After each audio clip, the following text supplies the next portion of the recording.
वन्दितो सिंहसिद्धे धुवममलमणोगमं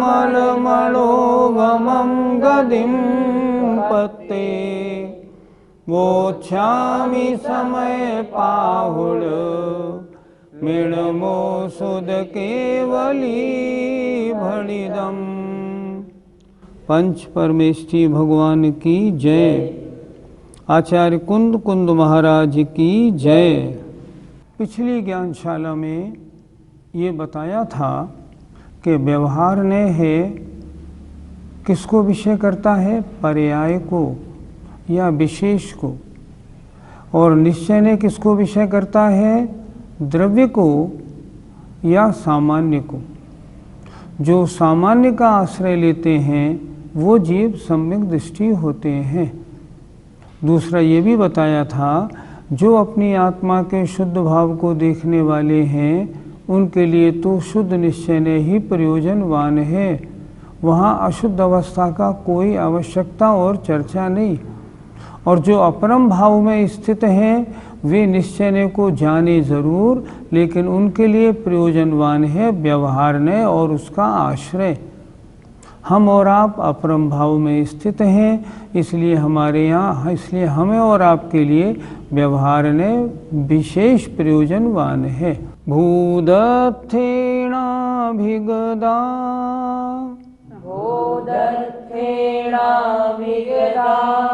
जीवा जीवाय पुण्यपावं च जीवा जीवाय पुण्यपावं च आसव संवरणिज्जर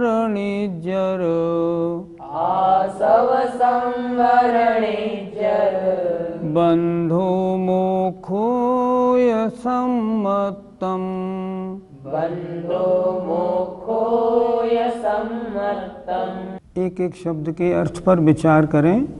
आइए। भूदत्थेनो निश्चयने से अभिगदा निर्णय किए हुए जाने हुए जीव अजीव पुण्य पाप आश्रव संवर निज्जर बंध और मोक्ष ये 9 पदार्थ ये सम्मतम सम्यक दर्शन कहे गए हैं। एक बार फिर देखें। इन 9 पदार्थों को हम 2 तरह से जानते हैं, एक निश्चयने से और एक व्यवहारने से। अगर हम इनको निश्चयने से जानते हैं तो हमें उनका वास्तविक परिचय प्राप्त हुआ है, इसलिए हम सम्यक दृष्टि हैं। देखें फिर दोबारा। भूदत्थेनो निश्चयने से अभिगदा निर्णय किए हुए जाने गए जो जीव अजीव पुण्य पाप आश्रव संवर निर्जर बंध और मोक्ष ये 7 तत्व हैं, ये सम्यक दर्शन है। इसलिए सम्यक दर्शन के लिए हमें 7 तत्व 9 पदार्थों का निश्चयने से ज्ञान करना अत्यंत आवश्यक है। निश्चयने से निर्णय किए हुए जीव अजीव पुण्य पाप आश्रव संवर निर्जरा बंध और मोक्ष ये 9 पदार्थ सम्यक तो कहे गए हैं। इन 9 पदार्थों का परिचय 2 प्रकार से होता है, व्यवहारने से और निश्चयने से। जब निश्चयने से इनका परिचय होता है तब जीव सम्यक दृष्टि होता है। पंडित जी, 7 तत्वों और 9 पदार्थों का निश्चय और व्यवहारने से क्या स्वरूप है? व्यवहारने से इन 9 पदार्थों का स्वरूप हम सब जानते हैं। जैसे जिसमें जानने देखने की शक्ति होती है वह जीव है। जिसमें जानने देखने की शक्ति नहीं होती वह अजीव है।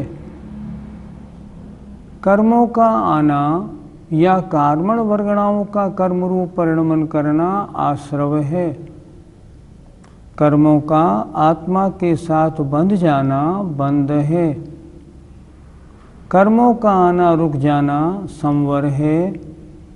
आत्मा से एक देश कर्मों का झड़ जाना निर्जरा है और आत्मा से समस्त कर्मों का पृथक हो जाना मोक्ष है। पुण्य और पाप जो आत्मा को जो कार्य पवित्र करें वे पुण्य हैं और जो आत्मा को अपवित्रता की ओर ले जाएं उनका नाम पाप है। या जिनके करने से शुभ कर्मों का बंध होता है वे पुण्य हैं और जिनके करने से पाप कर्मों का बंध होता है वे पाप हैं। ये 9 पदार्थ हुए। ये 9 पदार्थ व्यवहारने की दृष्टि में हैं, लेकिन वास्तविकता क्या है? ये 9 पदार्थ हर जीव के साथ लगे हुए हैं। हम हमेशा से इन्हीं में हम प्रवेश किए हुए हैं, लेकिन जब निश्चय से जानते हैं तो जैसे मान लो आश्रव, तो आश्रव निश्चय की दृष्टि में कुछ भी नहीं है, क्योंकि निश्चय शुद्ध आत्मा के स्वरूप को बताने वाला है। जब कोई जीव शुद्ध आत्मा के स्वरूप में प्रवेश करता है या शुद्ध आत्मा के स्वरूप को अनुभव में लाता है तो ये 9 पदार्थ ये सब के सब वहाँ से हट जाते हैं, ये गौण हो जाते हैं, ये सामने नहीं रहते। क्यों? ये अशुद्ध दशा का वर्णन करने वाले हैं। इसलिए शुद्धने से जाने गए ये 9 पदार्थ ये सम्यक दर्शन हैं। व्यवहारने से अशुद्ध पदार्थों को जानना व्यवहार सम्यक्त है और मात्र अपनी आत्मा को जानना निश्चय सम्यक्त है। निश्चय सम्यक्त की दशा में मात्र आत्मा रहती है, हमारे ध्यान में 9 पदार्थ नहीं रहते। पंडित जी, क्या ये 9 पदार्थ हमारे लिए प्रयोजनवान नहीं है? जब तक जीव शुभोपयोग में है तब तक 9 पदार्थ प्रयोजनवान हैं, और जब शुद्धोपयोग में है तो ये प्रयोजनवान नहीं, उस समय मात्र अपना शुद्ध आत्मा का स्वरूप ही प्रयोजनवान है। जब शुद्ध निश्चय में जाएंगे या जब शुद्धोपयोग में जाएंगे उस समय आश्रव क्या है, बंध क्या है, संवर क्या है, निर्जरा क्या है, इसका चिंतन, इसकी जानकारी, इसके बारे में जानना देखना आवश्यक नहीं। उस समय तो मात्र अपनी आत्मा का शुद्ध स्वरूप ही जानने देखने में आता है। इसलिए ये प्रयोजनवान है प्राथमिक अवस्था में, अपरम भाव में। शुद्ध निश्चय की जब दृष्टि बनती है परम समाधि काल में ये प्रयोजनवान नहीं रहते, उस समय तो मात्र आत्मा का शुद्ध स्वरूप ही प्रयोजनवान होता है। पंडित जी, प्रमाणने से जानना भी क्या प्रयोजनवान नहीं है? जब तक जीव निचले भाव में है अर्थात शुभोपयोग में है या अशुभोपयोग में है तब तक प्रमाणने से जानना प्रयोजनवान है। लेकिन जब जीव शुद्ध भाव में पहुंच जाता है उस समय तो मात्र अपनी शुद्ध आत्मा को देखता है। उस समय ये कोई पदार्थों का जानना या प्रमाणनय का जानना, प्रमाणनय से जानना कोई प्रयोजनवान नहीं रहता। उस समय तो मात्र अपनी शुद्ध आत्मा ही प्रयोजनवान रहती है। पंडित जी, यह 9 पदार्थ हे हैं या फिर उपाधि? अपरम भाव, निचली दशा की वर्णन करें तो जीव परम गेय है, अजीव हेय है पर गेय भी है, आश्रव और बंध हेय है, संवर और निर्जरा गेय है, करने योग्य है, उपादेय है और मोक्ष ध्येय है। पुण्य करने योग्य है, उपादेय है और पाप हेय है। ये सब दशा है समाधि से पूर्व की।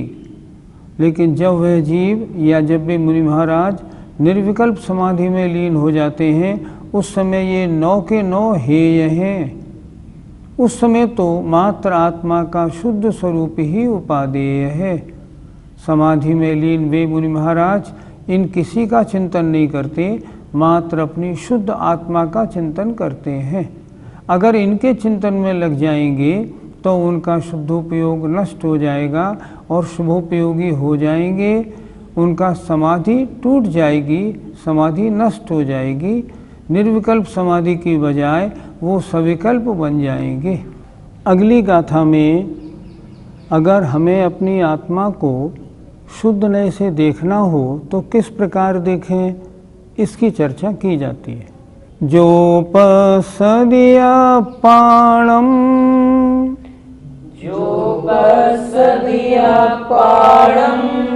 अबद्धपुष्ठम अनण्यं नियदम्,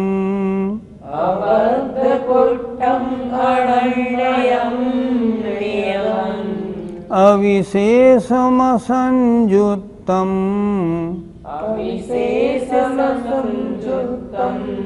तं शुद्धोदयं वियाणीः।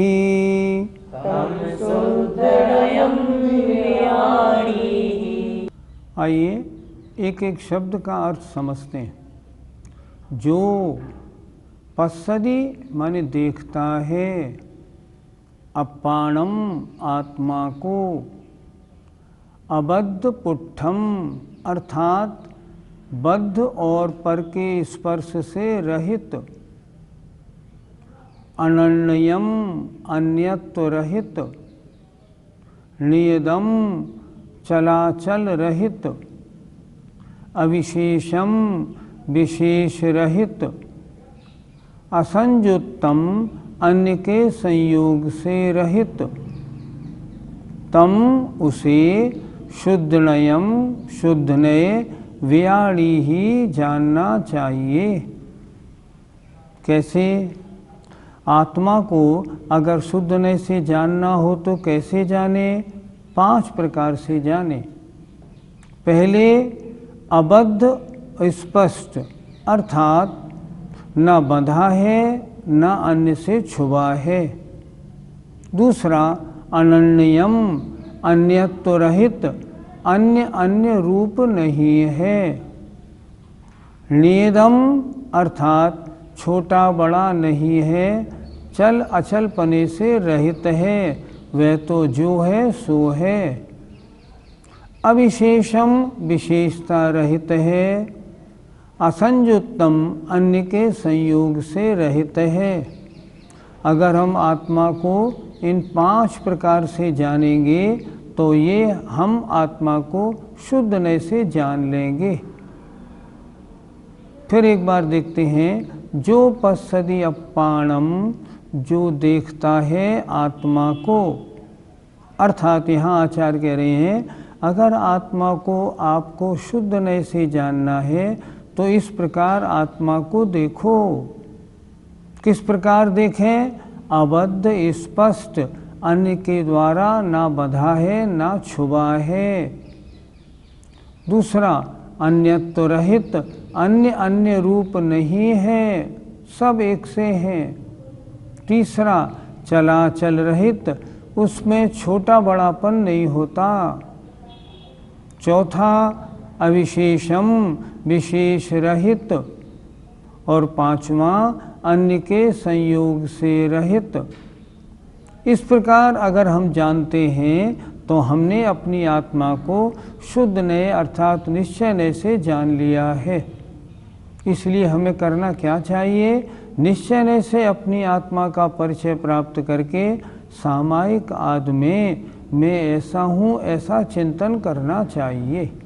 जो आत्मा को बंध रहित, पर के स्पर्श रहित, अन्यत्व रहित, चलाचल रहित, विशेष रहित और अन्य के संयोग रहित अवलोकन करता है, वह शुद्ध नय है।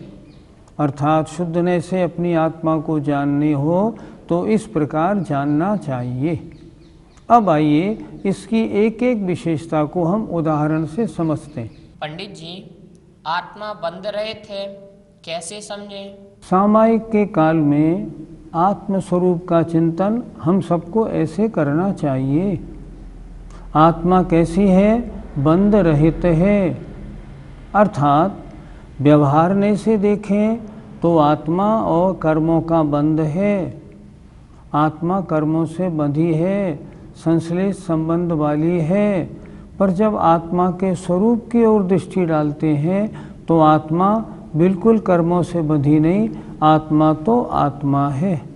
पंडित जी, आत्मा को पर के स्पर्श से रहित कैसे समझा जाए? जैसे कमलिनी का पत्ता है, कमल के पत्ते को आप पानी में डाल दीजिए, आपको ऐसा लगेगा पानी में कमल का पत्ता है, कमल का पत्ता पानी से छुपा हुआ है।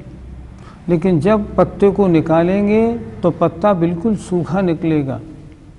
उसी तरह दिखाई पड़ता है कि आत्मा शरीर से स्पर्शित है। हाँ, व्यवहारने से स्पर्शित है, निश्चयने से आत्मा में आत्मा है, शरीर में शरीर है। इस प्रकार निश्चयने से चिंतन किया जाता है। शरीर में रहते हुए भी आत्मा शरीर के स्पर्श से रहित है। पंडित जी, आत्मा अन्य अन्य रूप कैसे नहीं है? जैसे मिट्टी का कुल्हड़ है, सकोरा है, सुराही है और दूसरी वस्तु है। देखा जाए व्यवहार की अपेक्षा ये पांचों चीज़ें भिन्न भिन्न हैं। दूसरा उदाहरण ले लें, ये नारकी है, ये मनुष्य है, ये त्रियंच है, ये देव है। देखा जाए तो ये सब भिन्न भिन्न हैं व्यवहारने से। निश्चयने की अपेक्षा इन सब में एक जीव ही प्रकाशमान है। जैसे मिट्टी के कुल्हड़ में, सकोरे में, सुराही में, घड़े में ये सब मिट्टी है, उसी तरह निश्चय ने कहता है चाहे नारकी हो, चाहे त्रियंच हो, चाहे मनुष्य हो, चाहे देव हो, इन सब में एक जीव ही शोभायमान है। पर्याय दृष्टि को न देखते हुए द्रव्य दृष्टि को देखता है। आत्मा शुद्ध नय से चलाचल रहित कैसी मानी जाए? जैसे समुद्र है, समुद्र में ज्वार भाटा आता है तो पानी ऊपर तक चढ़ जाता है, ज्वार भाटा उतरता है नीचे हो जाता है। लहरें आती हैं तो समुद्र की लहरें दूर दूर तक फैल जाती हैं, पर वास्तव में अनुभव किया जाए तो समुद्र ही है। दिख रहा है पर वास्तव में वो स्वभाव नहीं। उसी तरह आत्मा कभी मक्खी की पर्याय में है, कभी शेर की पर्याय में है, कभी हाथी की पर्याय में है, सब जगह है, पर वास्तव में आत्मा तो असंख्यात प्रदेशी ही है। इस तरह आत्मा को शुद्ध निश्चय से जानना चाहिए। पंडित जी, आत्मा को विशेषता से रहित कैसे समझा जाए? जिस तरह सोने के गुणों का विचार करने पर सोने का पीलापन, भारीपन, चिकनापन आदि सब दृष्टिगोचर होते हैं, पर वास्तव में सोना तो सोना है। उसी प्रकार जब आत्मा के गुणों की ओर दृष्टि डालते हैं तो उनके ज्ञान, दर्शन, सुख, वीर्य आदि शब्द आदि गुण अलग अलग दृष्टिगोचर होते हैं, पर निश्चय से देखा जाए तो ये सब इन सब के अभेद रूप एक आत्मा ही दृष्टिगोचर होता है। उसमें कोई विशेषता दृष्टिगोचर नहीं होती, क्योंकि जितनी भी आत्माएं संसार में हैं उनमें किसी में कोई विशेषता नहीं, सभी समान हैं। पंडित जी, आत्मा को संयोग रहित अवस्था में किस प्रकार जाना जाए? जैसे कोई जल है, अग्नि के द्वारा गर्म कर दिया गया है। अब अगर वर्तमान अवस्था में देखा जाए तो उसकी जो गर्म अवस्था है वह सत्य प्रतीत होती है, पर अगर स्वभाव की ओर दृष्टि डालें तो पानी का स्वभाव तो ठंडा है। उसी तरह आत्मा में कर्मोदय के कारण होने वाली रागी, द्वेषी, क्रोधी आदि अवस्थाओं को देखने पर आत्मा का रागी क्रोधीपना सत्य प्रतीत होता है, पर वास्तव में निश्चय से अगर स्वभाव की ओर दृष्टि डालें तो आत्मा न क्रोधी है, न मानी है, न रागी है, न द्वेषी है। इस प्रकार जो शुद्ध निश्चय होता है वो आत्मा को स्वाभाविक रूप से जानता है, संयोगी भाव रूपों से नहीं जानता। पंडित जी, सामयिक काल में हमें आत्मा को किस प्रकार जानना चाहिए? हम और आप में से बहुत से लोग नित्य प्रति सामायिक करते हैं। सबसे पहले तो ये करें, इस गाथा को हम जवानी याद कर लें। जो पश्यदि अप्पाणम अबद्ध पुट्ठम अनण्यम नियदम अविशेषम संयुक्तम तम शुद्धनयम वेयाड़ी ही। पहले तो गाथा याद कर लो। अब चिंतन शुरू करें। मेरी आत्मा कैसी है? न कर्मों से बंधी है, न छुबी है, न शरीर से बंधी है, न छुबी है। मेरी आत्मा तो इनके बंध और स्पर्श से रहित है। लगती तो ऐसा है कि बंधी और छुबी है, क्योंकि कर्म और आत्मा का संबंध है, शरीर और आत्मा का संबंध है। पर वास्तव में देखा जाए तो आत्मा आत्मा में है, शरीर शरीर में है। दूसरा, अबद्ध पुट्ठम अनन्यम। मेरी भिन्न भिन्न पर्यायों में कभी वह नार की रूप होती है, कभी वो देव रूप होती है, कभी त्रिंश रूप होती है, पर वास्तव में ये सब पर्यायें अभूतार्थ हैं। वास्तव में देखा जाए तो इन सब पर्यायों में रहने वाला जो जीव है उसमें किसी प्रकार का कोई अंतर नहीं, वह जीव तो जीव ही है। नियदम, नियत है। जैसे समुद्र में जब लहरें आती हैं तो ऐसा लगता है समुद्र बढ़ गया, समुद्र छोटा हो गया। जब छोटी पर्याय मिलती है तो आत्मा मक्खी जैसी छोटी हो गई, बड़ी पर्याय मिलती है तो आत्मा बड़ी हो गई। पर वास्तव में मेरी आत्मा तो किसी भी पर्याय में रहे, मेरी आत्मा तो असंख्यात प्रदेशी ही है। चौथा, अविशेषम, अर्थात जैसे मेरी आत्मा को जब गुणों की अपेक्षा देखा जाए तो ज्ञान गुण, दर्शन गुण, मति श्रुति ज्ञान वाली है, चक्षु अचक्षु दर्शन वाली है। पर वास्तव में अगर देखा जाए तो जैसे सोने के गुण को आपने देख लिया, लेकिन सोना तो सोना है। उसी प्रकार आत्मा तो आत्मा है, चाहे वर्तमान में चक्षु अचक्षु दर्शन से सहित होने के कारण वैसी है, पर वास्तव में तो आत्मा ज्ञान दर्शन गुण वाली है। पांचवा, फिर ये विचारें, यद्यपि आत्मा वर्तमान में कर्म उदय के कारण क्रोध आदि कषायों से संयुक्त होकर क्रोधी मानी आदि रूप दिखाई पड़ती है, पर वास्तव में ये आत्मा का स्वभाव नहीं, ये तो कर्म उदय के कारण इसकी ऐसी अवस्थाएं हैं। वास्तव में आत्मा तो शुद्ध ज्ञायक स्वभाव मात्र है। उसमें ये कर्म के कारण होने वाले परिणाम जो है ना, व्यवहारने की अपेक्षा है, निश्चयने की अपेक्षा नहीं। निश्चयने से तो मैं इन सब से रहित परम शुद्ध एक ज्ञायक स्वभाव मात्र हूँ। इस तरह चिंतन करने से आत्मा के शुद्ध स्वरूप का चिंतन बनता है। इसे कहते हैं निश्चयने से आत्मा को जानना, और यही जानना कार्यकारी है, यही जानना परम सत्य है। निरंतर ऐसा चिंतन करें, एक बार, दो बार, चार बार, मैं किस स्वभाव वाला हूँ, कैसा दिख रहा हूँ और वास्तविकता मेरी कैसी है। अपनी वास्तविकता का परिचय हो जाना ही शुद्ध नय का ज्ञान है। आज का विषय आचार्य कुंद महाराज ने बहुत सुंदर बताया कि अपनी आत्मा को शुद्ध नय से, निश्चय नय से कैसा समझो। हमको ऐसा चिंतन करना चाहिए। ये दिखता है बंधा और छुबा, पर ना बंधा है ना छुबा है। ये दिखता है अन्य अन्य रूप में, पर वास्तव में आत्मा तो आत्मा ही है। ये दिखता है छोटा बड़ा, पर वास्तव में छोटा बड़ा नहीं होता, ये तो असंख्यात प्रदेशी है। ये दिखता है अन्य अन्य गुण वाला, अन्य अन्य दर्शन वाला, पर वास्तव में तो ये कैसा है, दर्शन ज्ञान स्वभावी है।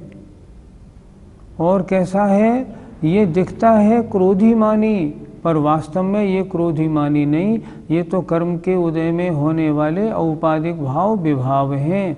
इन सब से रहित मैं तो शुद्ध आत्म स्वरूप हूँ। ऐसा चिंतन करना योग्य है, यही आत्मा का शुद्ध स्वरूप है। जय जिनेन्द्र।